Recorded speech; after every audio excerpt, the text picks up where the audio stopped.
My name is Donna and I'm here today to talk about the 5 key concepts that underpin RAP.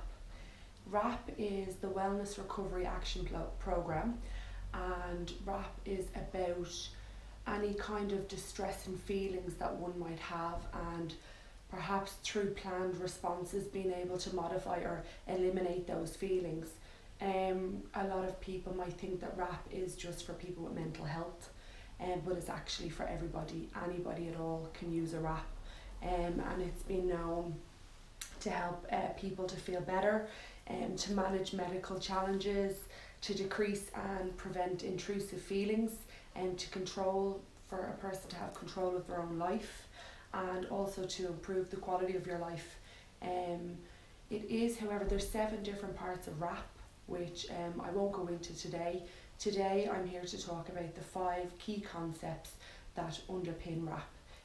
I work much better with visual aids, so I've taken down the 5 key concepts are hope, personal responsibility, education, self-advocacy and support. And I've just put down a few bullet points just to be able to show you as I go through each key concept and as we move through the presentation.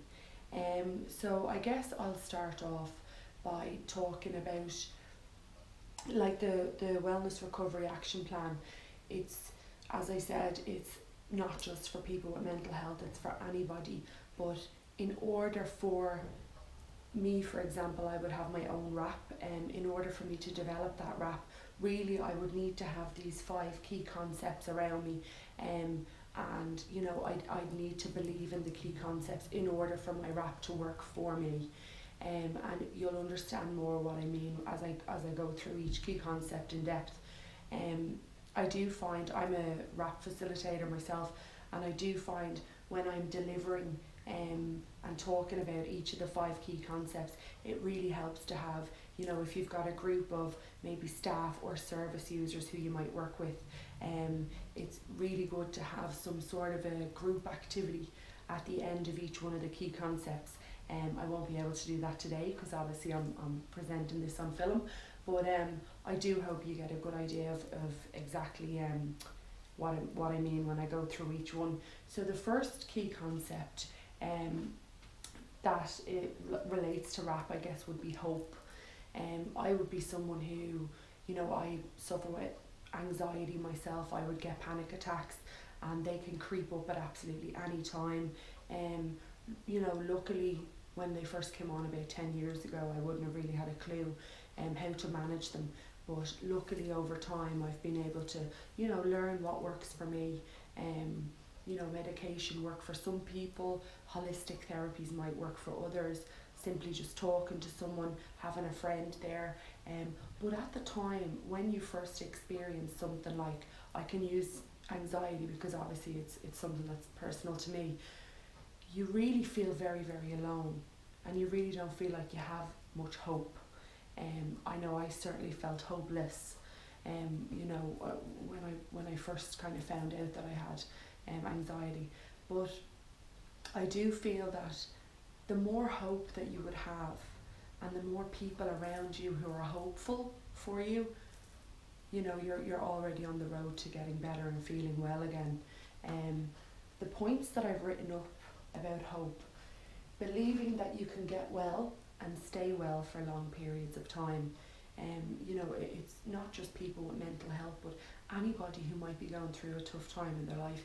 It's very, very easy for them to feel like, you know, they're going to be like that for forever. They're never going to get well again. You really, I feel if you need to have hope that there's going to be light at the end of the tunnel, and that you're going to come out of this the other side. That's so important when it comes to somebody's wellness and getting well again. So believing that you can get well and stay well for long periods of time, that would be one of the main points when it comes to hope, personally for me. The next thing I have is knowing you can work toward and meet your goals and lead a happy and productive life. I kind of feel like a lot of people that I know and that I would work with in my own line of work who would be dealing with you know, depression and other mental health difficulties, they they don't feel like they can lead a productive life. They don't feel like they can go out and get a job. They feel like their role, it's not, in my eyes, it's not really a valued role in society to just be coming in and attending the day service day in and day out and having staff do things for them. My job is to empower service users to be able to do things for themselves and to lead a happy life. Go out and get yourself a job. You should be able to do paid work just like I am. If I'm someone who's able to, like I'm living with, for example, my own mental health in terms of anxiety. So why shouldn't the next person be able to live a happy and productive life? So I think having hope and being able to see that really, it helps in someone's wellness recovery. Also, not trying to predict your future. That's a big one, because I think a lot of people who, might be going through a bad time in their life and they're not feeling very well, they don't see a future for themselves, and the future that they see is that they're always going to be like this and they're always going to feel this way. So by staying in the present, mindfulness, is fantastic. Any kind of relaxation or breathing techniques that you can do to keep you to stay focused and in the present and not trying to predict your future, because that can lead to people just then seeing no way out. And then having people or supporters, as we like to call them, around you who are able to encourage you, help you to feel better, and to assist and support you in staying well. Usually, as I said, when I'm delivering the training in RAP, I would ask the group to close their eyes, and I'd read out a list of quotes on hope that I have. I have about 20 of them here, but just to save time, I'm just going to read out 3 of them. I think they're really, really powerful quotes, and hope is a word that's kind of thrown around every day, but I don't feel like people, you really, if you take a minute to relate to what hope means to you, it's not done often enough. I'm just going to read through 3 of my favourite quotes here. Hope is the little voice you hear whisper maybe, when it seems the entire world is shouting no. Hope is being able to see that there is light despite all of the darkness. Everything that is done in the world is done by hope. That's just some of the long list that I have here, that usually proves to be quite a popular activity when I'm delivering the training. But I just want to move on to the second key concept, and that's personal responsibility. In order for people to get well, there's an element of having to take personal responsibility for yourself, and that even comes to when you're writing your own RAP, when you're coming up with your own wellness recovery action plan, needing to be responsible, and making sure that you're writing your RAP while you're well. So should it come to a point where you're unwell, you can refer back to things that that you need to do every day in order to get through the day, or things that might cheer you up. So there's an element of personal responsibility when it comes to RAP, and some of the points that I've taken down for personal responsibility are: you are the expert on yourself. Absolutely everybody in the world is unique and completely different. You might have people who are going through a very, very similar experience, but will deal with it completely different to each other. So you're the expert on yourself. You will only know what works for you in terms of being able to get well again. You need to know what you want and what you need. So as I just said, when you're developing your own RAP, there is a section in it, and it's called the Wellness Toolbox, and it's part 1 of your RAP, and that's about writing a list of tools, if you like, or things that you need to do to keep yourself well. So only you would know that about yourself. So you need to be able to know and take personal responsibility to know what you want and what you need. And you take personal responsibility for your own wellness, speaks for itself. You're responsible in order for you to get well again, especially when it comes to RAP, and because this is something that you're developing while you're in a good place. You take back control of what you have lost in the past. So you have the personal responsibility of anything. Perhaps you've already been through a bad time in your life, and There could be people, a job, money, anything, things that you've lost. It's up to you when you're well again to go and take them back, take control. Taking back responsibility to achieve the highest levels of wellness, happiness, and life satisfaction. And I actually have here what I think is fantastic. It's a list of the personal bill of rights. I won't go through them all because there's quite a lot here, but it's really, I just think everybody should have a copy of this. I have the right to ask for what I want.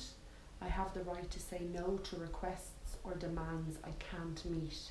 I have the right to change my mind. I have the right to make mistakes and not have to be perfect. I have the right to follow my own values and standards.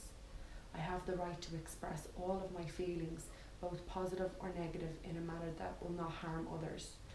And it goes on, but this is something that when I was delivering the training that one of the staff gave to me, and you can actually get it online. It's just called the Personal Bill of Rights, but I think it's absolutely fantastic and speaks volumes when it comes to personal responsibility. So I leave that one there, and just to move on to the third key concept that underpins RAP, and that's education. So I think that links in with personal responsibility. You are the expert on yourself, but again, it's up to you to educate yourself on what works for you and what doesn't work for you. So some of the points that I have written up around education: learn all you can about yourself so that you can, just in terms of when I might feel a panic attack or anxiety coming on, there is a section where you have to write down a list of supporters and people that you may want to support you if it got to crisis and you needed other people to maybe carry out tasks for you or make decisions for you if you weren't really in a good place.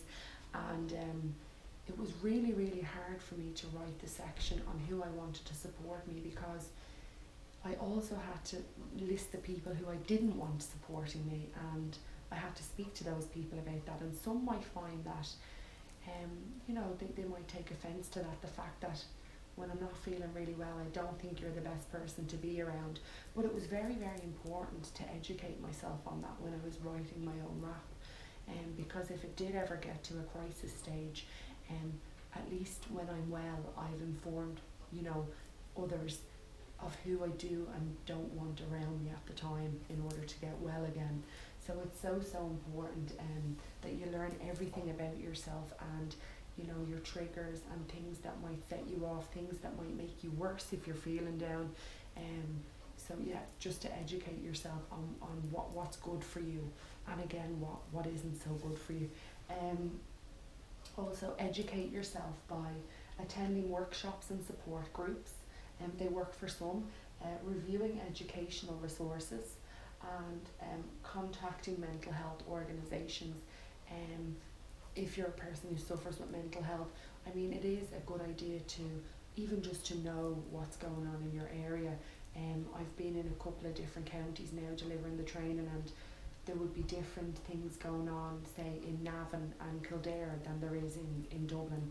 And it's interesting to see so many different groups around Ireland and support groups for people. And I do think if people are going through a hard time and they come across somebody else experiencing a very similar situation, you don't feel so alone. And if they can share success stories about how they've got themselves well, that all comes part and parcel with getting out there and educating yourself. And then the last part I have is talk to others who have had similar experiences, and check mental health websites and consider all perspectives, then decide which one feels right for you. For me, they would be the main points on educating yourself when it comes to RAP. And just to move on then, self-advocacy is the fourth key concept, and self-advocacy is being about to speak clearly about what it is that you need and what it is that you want, and being able to get that across to people through your rap. Because if you're not, there wouldn't really be much of a point in if me, for example, I can use if I was feeling really anxious and a bit out of sorts, it wouldn't be the best time for me to maybe start writing notes in my rap or updating my rap, because you know it's just best to do it when you're well. So in terms of self-advocacy, you need to speak up for yourself and be able to do that when you're in a good place, so that if it ever got to a point where you weren't in a good place, you have something to refer back to. You know where you need to get to again to be well. So express yourself clearly and calmly until you get what you need for yourself. The second point is believe in yourself and know your rights, insisting that they are respected. And again, that links into the personal bill of rights that I read out there in the last section. And then to set personal goals and work toward meeting them by getting the facts, planning your strategy, gathering support, and targeting your efforts. So self-advocacy is a huge one, and I really do feel that when it comes to, you know, your wellness and your own mental health, and this is just for anybody, like this isn't for, you know, only if you've been diagnosed with mental health or anything like that. This is for absolutely everybody. It's so important to be able to, when you're in a good place, speak up for what you want and what you need, and to make sure that you're understood clearly. You know, even the person that you're talking to, or if it's by writing down or typing up something, make sure that it's understood, and that's reassuring for you as well, that you know that you've been listened to and that you've been heard and that you had a chance to express yourself clearly. And then the fifth and final part, the fifth key concept is support. And this is a really big section, and you know, when it comes to support, it can be quite hard for people to sort of admit that they do need help, or you know, they do need to lean on others, someone to lend them an ear. Like we, especially I think it's an Irish cultural kind of a thing, that we all think we can sort of take on the world, and no, there's no problem, you know, I'll be grand. But it's really, really for some reason difficult for us to look for support or to ask for help. But it's so important when it comes to your own mental health and your own wellness. So some of the key points that I've written up here for support are: try to have at least 5 good friends or supporters you can call on when you need or want. Another thing is, it's like there's a lot of people in the world who wouldn't have 5 support people out there. So that would be about establishing relationships. I would work with some service users who might only have 2 people in their life. That's it. And then us, the staff in the centre where they go to. So it's really important to establish new relationships, whether it be with a neighbour, in a social club, at a support group, wherever it may be. It's always good to have at least 5 good supporters in your life, and also to let these people know that they're supporters, especially if you're developing your own rap and you want to list these people's names and numbers. Have the discussion before you do that. Make sure they're in agreement to being your support person. Have supporters to take over for you and keep you safe when you can't take care of yourself. So again, that's, you know, kind of why you would need to have discussions with these support people. It is a big task to have supporters.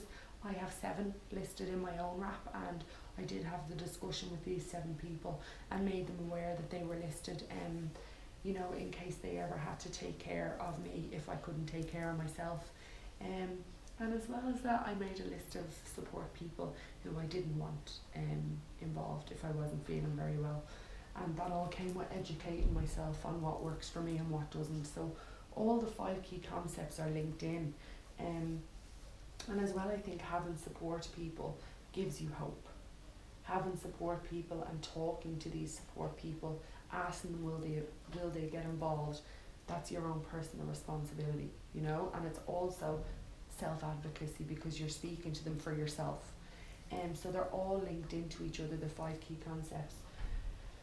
Keep in touch with friends and acquaintances by making regular phone calls or sending emails. So it's very, very important to reach out to people. We can all easily say, yeah, I've listed 5 support people there, they've all agreed to be my support people and everything's okay. But you need to keep in touch even when you're well. If everything's going amazingly, regular contact is so important. support people will be able to know then if something's wrong, if perhaps they haven't heard from you for a couple of weeks or months. The next part is be there for others as much as they are there for you. So again, someone is being a support person for you. Vice versa, you can act as a support to them and see just how important the role is. And the final part is make a commitment to establish and keep regular contact with members of your support team. So again, that links in with keeping in touch with people. But yeah, that pretty much sums up support. I do have just some information here, and it's very quickly 5 steps to developing a strong support system. I think this is brilliant piece of information. 1 is become an active member of a support group. 2, participate in community activities, special interest groups and church groups. 3, volunteer. 4, keep in touch with friends and acquaintances. And 5, make mutual support a high priority. So there's more information on that, but I just find it, I talk about this a lot delivering the training, and I find it really important. But that for me sums up the 5 key